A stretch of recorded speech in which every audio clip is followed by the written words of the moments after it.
Astaghfirullahalazim, astaghfirullahalazim, astaghfirullahalazim, astaghfirullahalazim.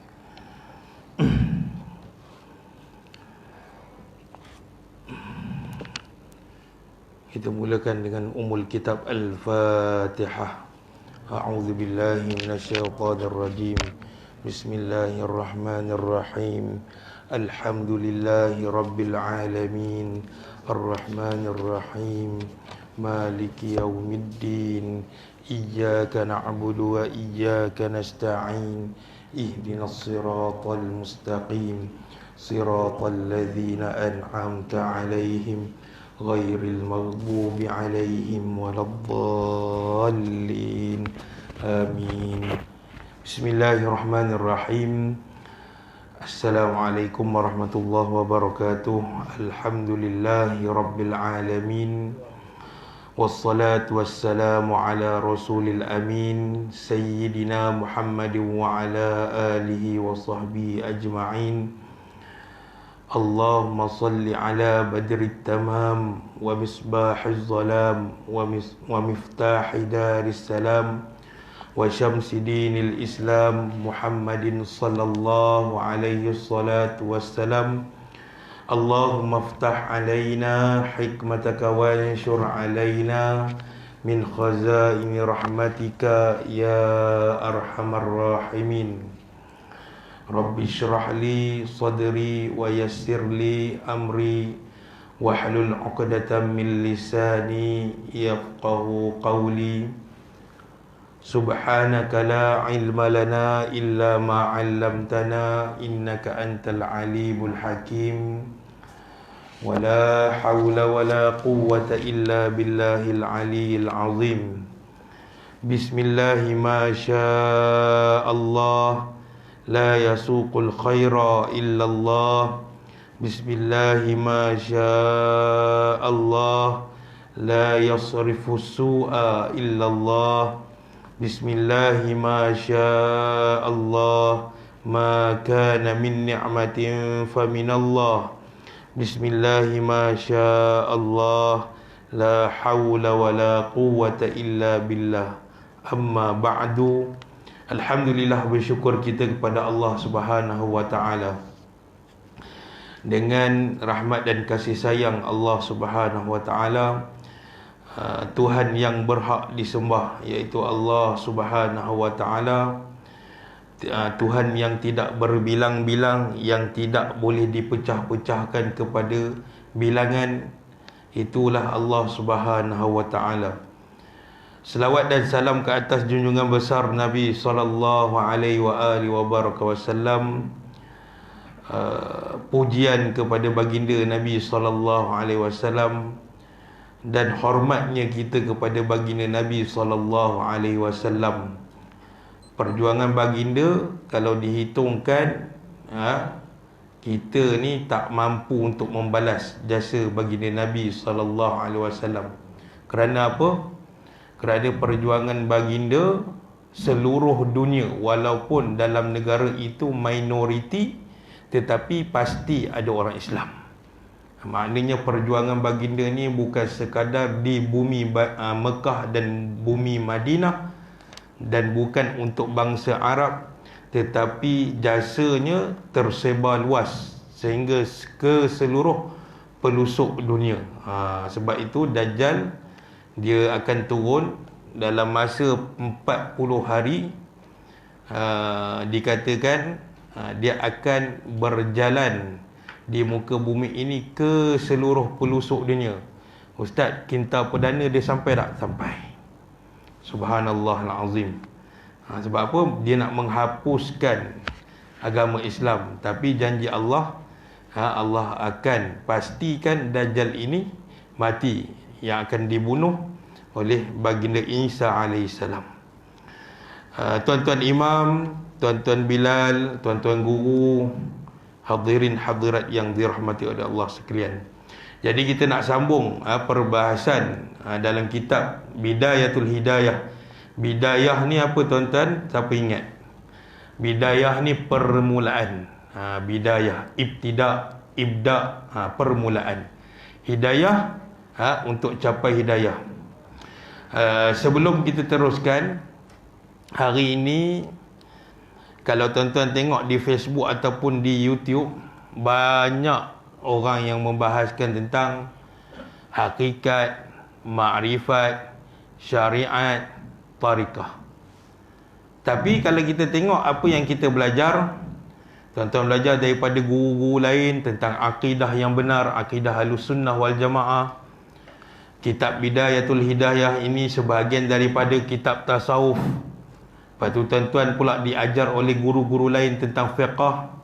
Semua itu yang saya katakan tadi, makrifat, hakikat, tariqah, syariat, semua terkandung dalam 3 subjek utama ini: akidah, fiqh dan tasawuf. Sebab itu penting belajar ilmu fardu ain, kerana 3 ilmu ini adalah cabang ataupun 3 ilmu ini, akidah, fiqh dengan tasawuf, adalah merupakan cabang utama dalam fardu ain. Maka orang yang tidak faham, yang hari ini banyak membahaskan tentang orang yang dia kata kita macam ni, kita yang duduk di surau-surau ni, solat berjemaah ni, kita ini golongan syariat, tak sampai lagi tahap makrifat. Oh, hebat dia mah. Kalau kita fikir secara akal yang waras, bagaimana kita nak sampai kepada kenalnya kita kepada Allah Ta'ala tanpa melakukan syariat? Tapi jangan kita lupakan pembelajaran akidah. Itu sebahagian daripada untuk kita kenal Allah Subhanahu Wa Ta'ala. Kita tunduk, sujud, kita sujud, tidak ada apa makna ibadah? Ibadah ni maknanya dalam bahasa Arab aqsa ghayah al-khudu' wal khusyuk. Ibadah ni apa? Kemuncak kepada ketundukan dan kepatuhan. Maknanya kita tunduk sujud kepada Allah Ta'ala ini, tidak ada tempat lagi untuk kita mengadu, tidak ada tempat lagi untuk kita sujud melainkan kepada Allah Subhanahu Ta'ala. Jadi bagaimana orang yang kata dia nak capai tahap tinggi, aku tak solat sebab aku dah capai tahap tinggi. Subhanallah Ta'ala. Kalau betul orang golongan yang membahagikan syariat, makrifat, hakikat semua ini, Rasulullah ada buat? Tak ada. Rasulullah tetap juga melakukan solat malam, berzikir. Sekurang-kurang dalam hadis Nabi SAW, Nabi menyebut bahawa sekurang-kurangnya sehari Rasulullah akan beristighfar kepada Allah Ta'ala. Barulah Allah angkat darjat. Dan memang kehendak Allah Ta'ala kepada Nabi untuk angkat darjat Rasulullah yang sampai kepada Sidratul Muntaha. Jadi kita yang konon-kononnya nak bahagikan makrifat-makrifat, bila sampai tahap yang tinggi, tak perlu solat. Nabi lagi tinggi daripada kita. Jadi kita kena faham di situ. Ramai saya tengok, bukan apa saya nak bagi tahu tuan-tuan, hari ini kat Facebook akan keluar benda-benda macam tu yang lebih utama daripada berita-berita yang lain. Subhanallahal azim. Inilah akhir zaman, bila panduan hidup itu tidak diketatkan, tidak disatukan dengan ilmu agama, tidak belajar tentang ilmu agama. Jadi tuan-tuan, bila kita baca dalam kitab Bidayatul Hidayah ni, jumpa pula bab adab-adab bertayamum, adab-adab mandi yang lepas, cara-cara berwuduk. Alah ustaz, dah belajar ni dan kita pun buat tiap-tiap hari. Tapi adakah tiap-tiap hari yang kita meneliti itu, yang kita buat itu, kita meneliti setiap perbuatan itu? Jadi setiap, kata guru kami, setiap ilmu yang diulang-ulang itu, apabila kita dengar daripada banyak guru dan benda itu diulang-ulang, asyik benda yang sama saja, bermakna ulangan itu menunjukkan ilmu yang sangat penting dalam kehidupan. Jadi kita doa sama-sama supaya kita ni istiqamah dalam mempelajari ilmu. Baik, muka surat 42, masih lagi adab-adab bertayamum. Okey, kata pengarang kitab ini, siapa dia? Abu Hamid Muhammad bin Muhammad Al-Ghazali, Imam Ghazali rahimahullah ta'ala. Kita sampai yang nombor 3. Nombor 3, Kata pengarang, setelah Imam Ghazali mengatakan yang pertama, ketiadaannya sesudah berusaha mencarinya. Ini saya janji pada tuan-tuan, berapakah jarak bagi seseorang bila kawasannya tak ada air, berapakah jarak untuk dia usaha dulu cari air. Kata ulama, bila saya tengok, lebih kurang 150 meter je.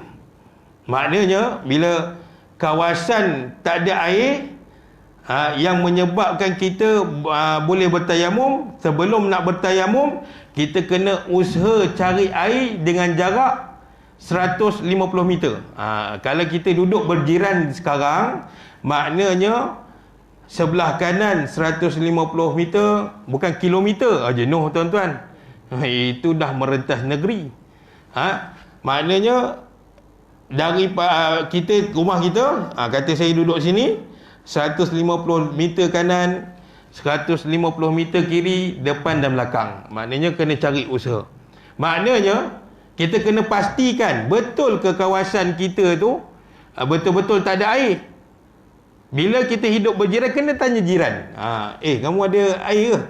Aku elok je, rumah aku tak ada air ni, mungkin payah. Maknanya kalau rumah kita tak ada air, sebelah jiran kita ada air, kena minta izin ambil di sebelah. Sebab apa? Masih kawasan itu masih ada lagi air, keupayaan untuk berwuduk. Jadi bila ada air, terhapuslah ibadah tayamum tu. Tapi kalau kita dah cari 150 kilometer, 150 meter kanan kiri depan belakang, pelbagai sudut dengan jarak yang disebut, tak ada air, maka diharuskan kita untuk bertayamum. Itu yang saya janjikan kepada tuan-tuan lah, jarak. Ada pun lebih daripada itu, maknanya kalau dah cari tak ada, baru boleh bertayamum. Kalau lebih daripada itu, tidak tidak diharuskan lah. Maknanya lebih daripada itu, kita ada hukum yang lain pula. Dan kalau kata dalam kadar 150 meter itu ada masjid, ada surau, macam ni kan kawasan rumah tuan-tuan, kena tengok lah sampai ke masjid, ke surau lah. Baik, nanti kita akan tengok lagi apa lagi yang dibolehkan untuk kita bertayamum. Yang ketiga, yang kedua tu sebab uzur, sakit. Kita faham dah yang tak boleh kena air. Kalau kata tuan-tuan, kita dimasukkanlah ke hospital, Allah berikan ujian kepada kita, tapi tak ada kecelakaan pada anggota badan yang tak boleh kena air, cuma sekadar masukkan jarum yang dekat atas ni, lepas tu doktor tampalkan plaster yang plastik ataupun kain. Yang lain okey, cuma mungkin hari tu kita pengsan ke gula dalam darah rendah ke macam mana kan, tak ada menyebabkan anggota tu tak boleh kena air. Sekadar bila masuk hospital, tahan wad 2 hari. Pada 2 hari tu kita hanya dicucuk kat sini untuk masukkan air kan.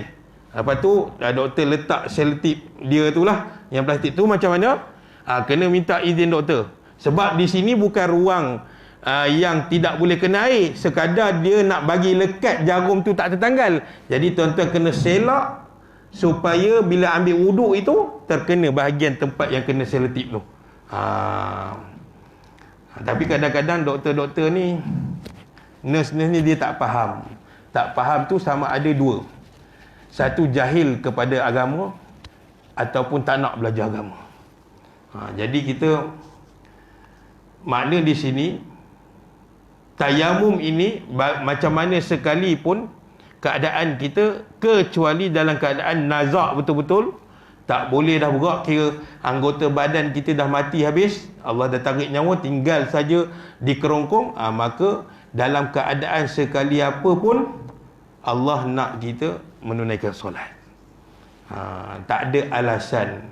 Tak ada alasan. Yang ketiga, kata pengarang, atau ada halangan daripada sampai mencapai air disebabkan adanya binatang buas, atau sebab ditahan di dalam penjara. Katalah dia duduk di pinggir kampung dengan syarat tiba-tiba di pinggir kampung tak ada air, sungai pun tak ada, semua tak ada kan.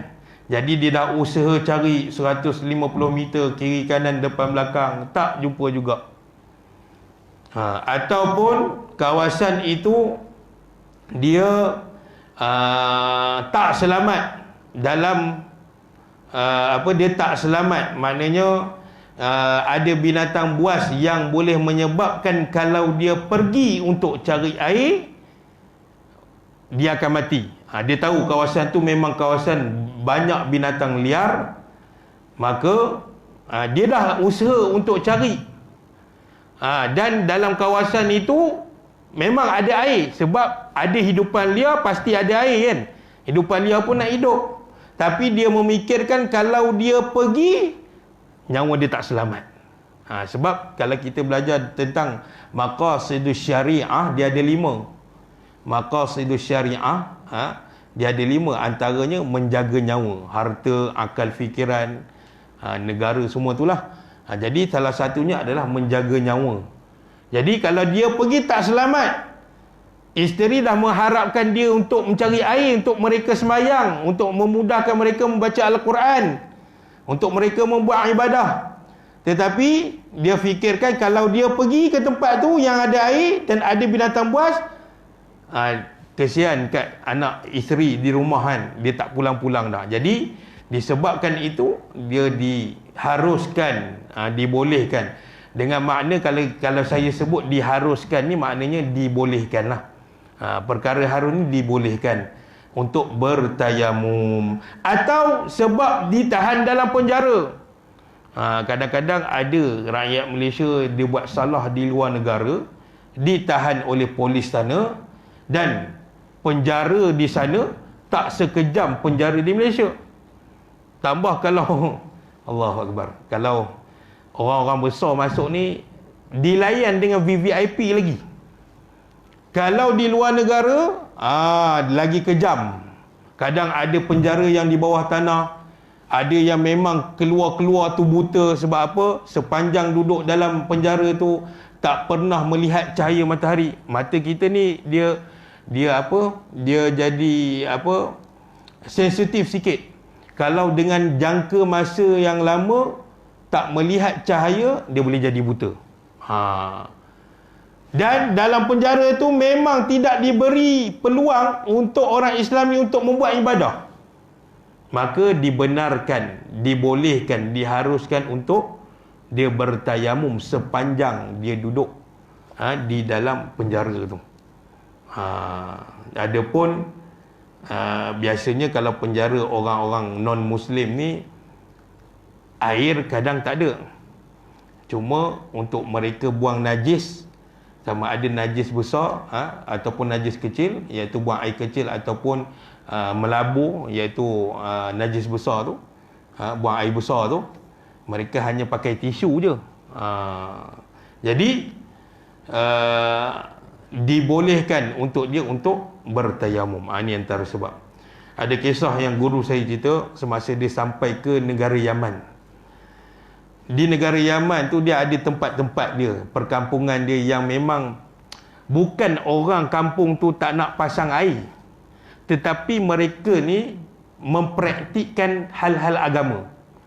Jadi ada satu kampung yang guru saya pergi, dan dia lihat ada 2 tandas. Dia masuk dekat tandas yang pertama, tandas tu sebelah-sebelah.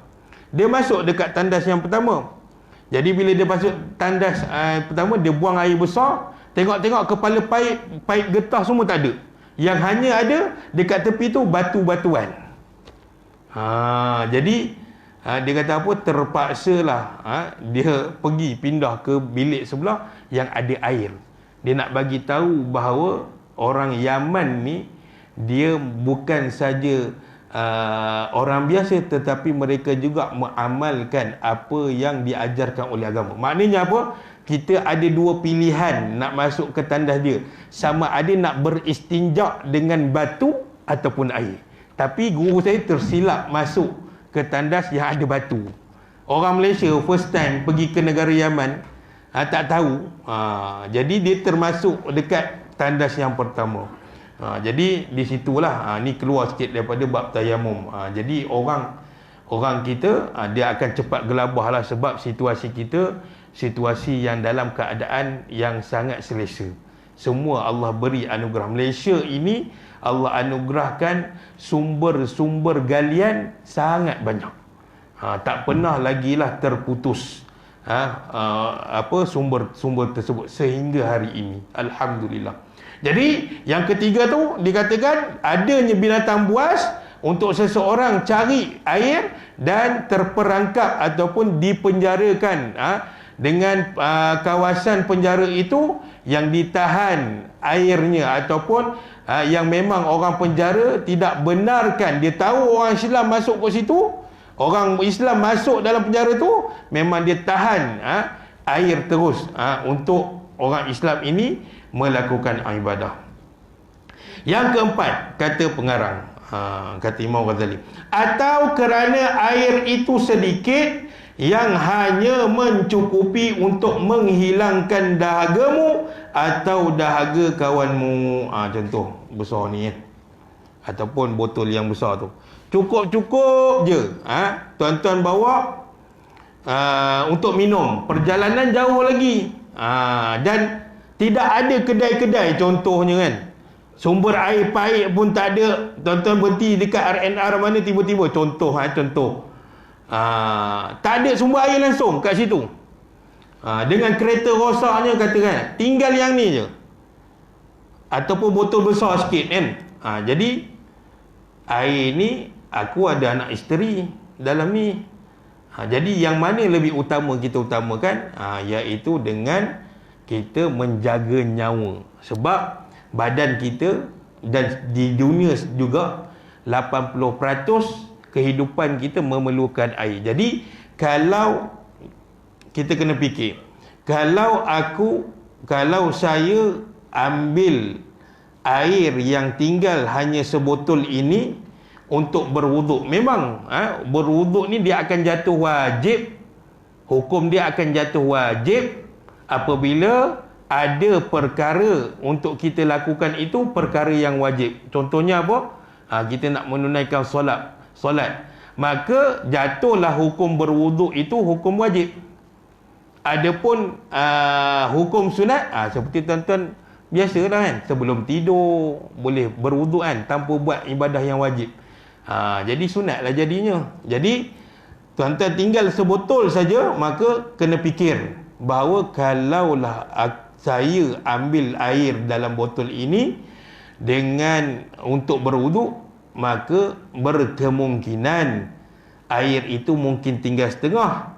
Kejap lagi anak nak buat susu lagi, anak menangis nak susu lagi.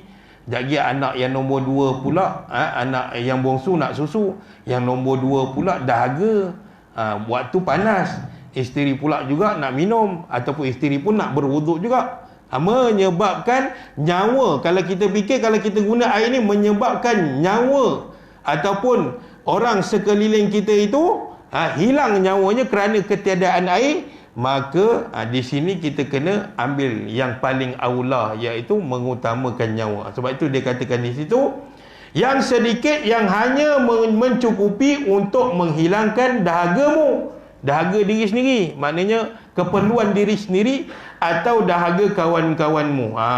Itu maknanya kita kena utamakan nyawa.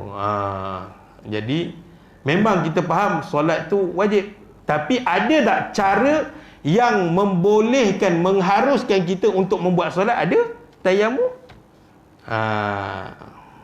Habis ni saya beritahu tayamum ni apa sebenarnya, tapi dia akan sebutlah kat bawah tu. Yang kelima, okey, jelas tuan-tuan, sampai nombor 4. Okey, nombor 5, atau kerana air itu milik orang lain yang dia tidak mahu menjualnya kecuali dengan harga yang lebih mahal daripada harga biasa. Contohnya, kita cari-cari, lepas tu masih lagi kawasan yang 150 meter tu, tengok-tengok kita jumpa di ujung sekali tu kita jumpa ada mesin pam air dari telaga. Kita tahu dah pam air dari telaga itu milik orang kaya di hujung kampung. Contoh. Jadi kita minta sikit kat dia, dia tak nak. Dia tak bagi. Kita minta, dia tak nak bagi. Kita nak beli, dia tak nak jual. Ataupun dia tawarkan kepada kita hana air. Dia tawarkan kepada kita harga yang tinggi daripada harga asal. Maknanya kita nisbahkanlah dengan kehidupan hari ini kan. Nak dapat air sebotol ni, dia kata kalau kita beli sebotol kecil ni harga dia 5 kupang, 50 sen contoh. Tapi dia jual dekat kita RM50. Sedangkan kita memang ada RM50 yang cukup-cukup untuk kita beli makanan untuk ahli keluarga. Dan kita pula bukan di kalangan orang yang kaya. Maka kita kena afdalkan yang mana? Kita kena afdalkan nyawa kita dan nyawa ahli kerabat kita. Sebab apa? Dia tawarkan kepada harga yang tinggi. Asalnya 5 kupang je. Tapi dia bagi syarat kat kita, hang nak air, kamu nak air, aku jual dengan kamu RM50. Cek dalam poket, memang ada RM50 je dah hujung-hujung bulan.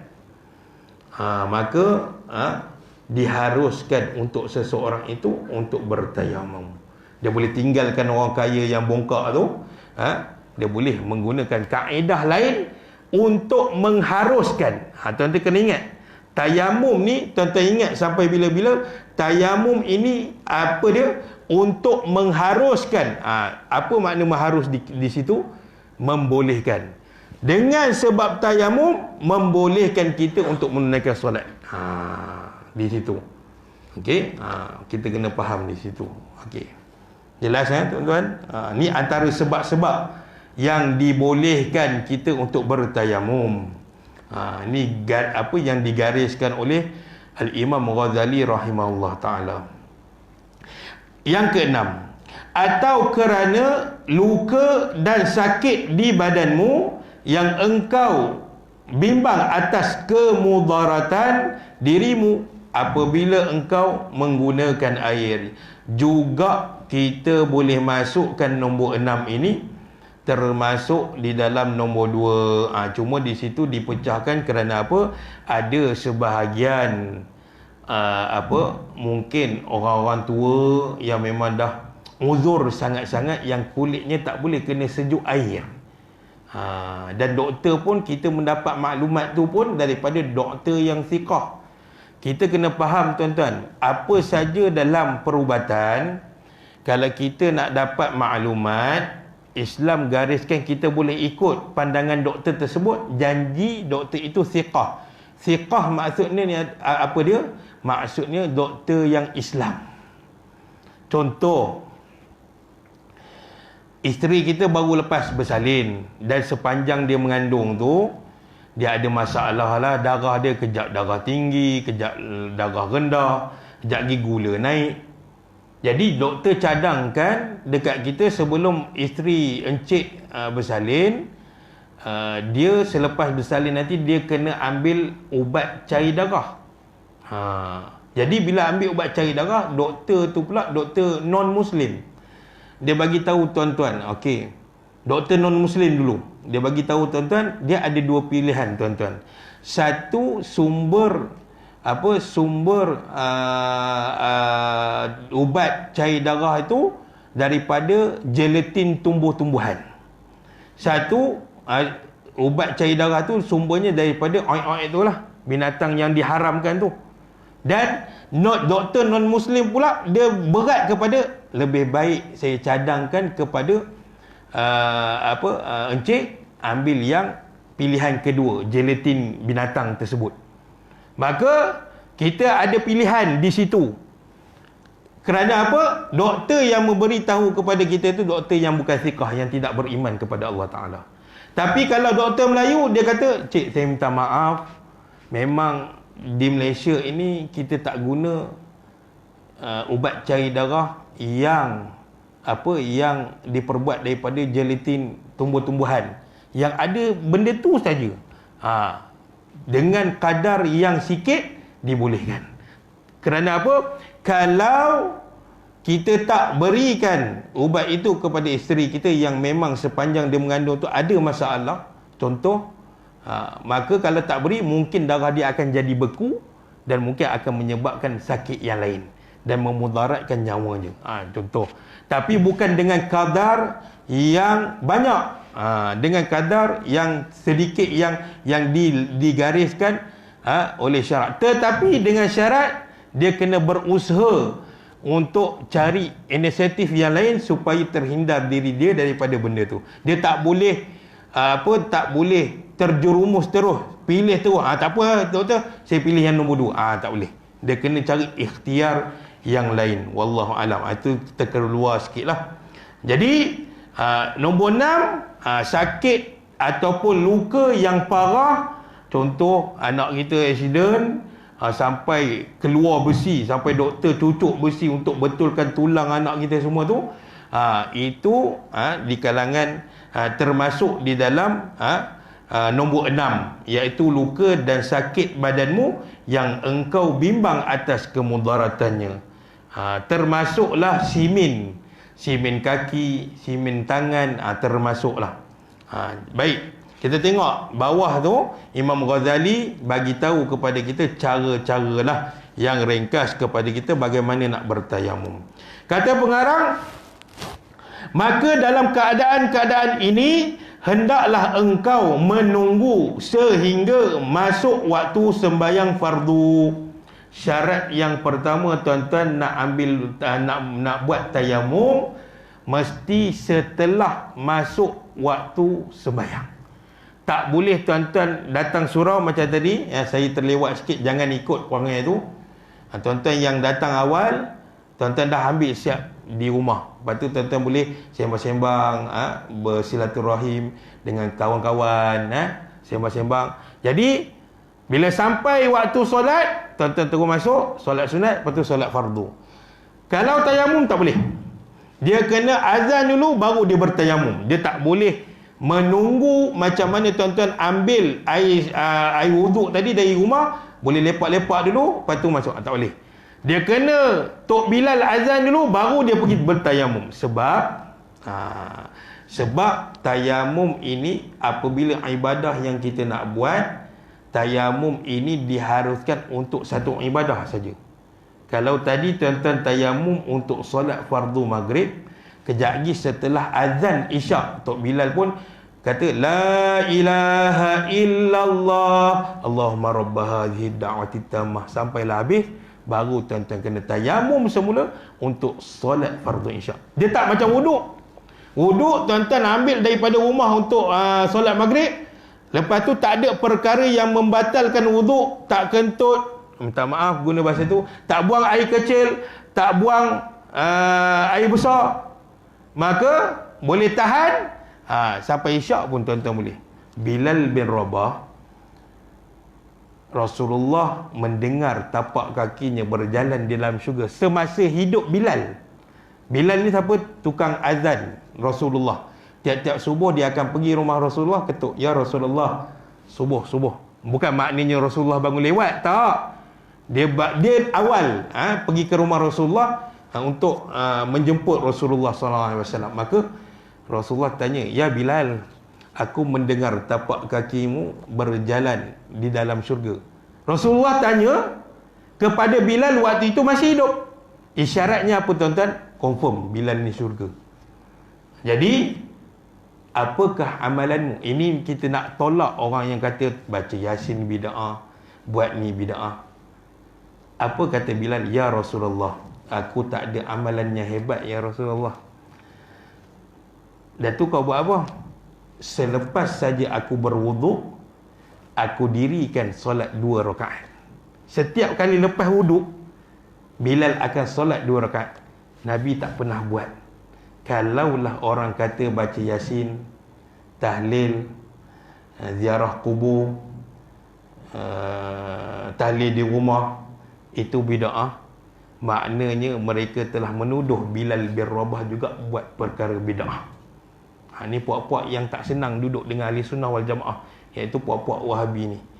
Dia telah menuduh sahabat melakukan perkara yang tidak dilakukan oleh Rasulullah. Tapi Rasulullah cakap apa? Ya Bilal, aku dengar tapak kaki engkau berjalan di dalam syurga. Maknanya Rasulullah tak larang pun Bilal bin Rabah untuk melakukan perkara itu. Apa dia? Melakukan solat 2 rakaat setelah mengambil wudu. Dan hebatnya Bilal bin Rabah, dia mampu tahan wuduknya. Kalau dia ambil daripada maghrib subuh, sehari dia boleh tahan. Subhanallah alazim. Melainkan waktu itu dia buang air kecil, buang air besar, lainlah. Itu. Jadi itu keadaannya. Maknanya tayamum setelah masuk waktu solat. Hukum ni sama dengan orang yang biasanya orang-orang yang dah berumur.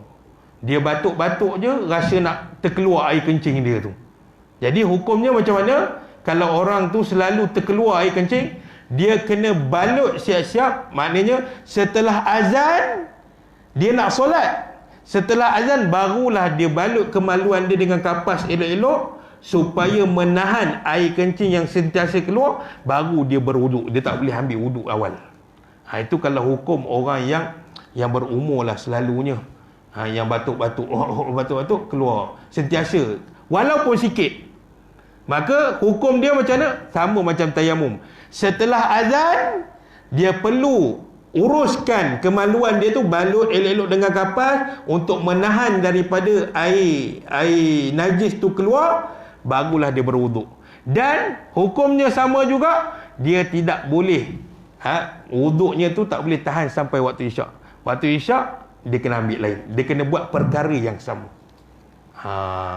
Dia tak susah. Sebab apa? Tak jadi dekat kita. Selalunya kadang-kadang kesian sahabat-sahabat kita yang memang sakit sehingga kena pakai tiup. Nak buang air kecil pun kena pakai tiup. Dia kena buat macam tu. Tapi tuan-tuan tengok, kebanyakan orang Islam di hospital hari ini semua keadaannya tak faham kepada agama. Bukan nak kata jahil tak, tapi tak nak belajar. Bila tak nak belajar, tak apa, aku sakit, tak payah solat. Mana ada? Ini dalam bab tayamum ni nak bagi tahu bahawa ada air, wuduk. Tak ada air, ada inisiatif lain yang Allah syariatkan untuk membolehkan kita menunaikan solat. Tu tak ada masalah. Jadi menafikan golongan-golongan yang kata tak payah solat. Kita belajar ni tu saya katakan kepada tuan-tuan tadi. Dari sudut fiqh, tuan-tuan pernah belajar dah tayamum ni apa semua dengan ustaz-ustaz yang ajar fiqh. Tapi dari sudut tasawuf macam mana? Nak bagi tahu bahawa kalau tak ada air macam mana nak buat? Allah dah ajar dengan cara bertayamum. Kata pengarang lagi. Ni bunyi kan tuan-tuan?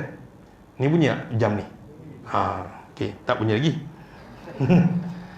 Okey, baik. Kemudian cari Allah. Sikit sampai noktah tu. Kemudian carilah tanah yang baik dan berdebu dan tidak bercampur dengan benda lain. Jadi saya takkan kupas. InsyaAllah pada sesi yang akan datang kita akan kupas di situ.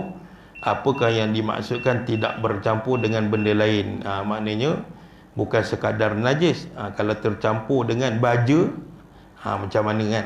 Nanti kita akan kupaskan. Wallahu alam. Mohon maaf kalau ada terkasar bahasa. Mohon maaf mengambil masa yang lama. Jadi itu saja yang dapat saya kongsikan. Kita akhiri dengan bacaan doa. A'udzubillahi minasyaitonirrajim. Bismillahirrahmanirrahim. Rabbana zalamna anfusana wa illam taghfir lana wa tarhamna lanakunanna minal khasirin. Rabbana la tuzigh qulubana ba'da idh hadaitana wa hab lana min ladunka rahmah innaka antal wahhab. Rabbana atina fid dunya hasanah wa fil akhirati hasanah wa qina adzabannar. Walhamdulillahi rabbil alamin. Saya akhiri dengan assalamualaikum warahmatullahi wabarakatuh.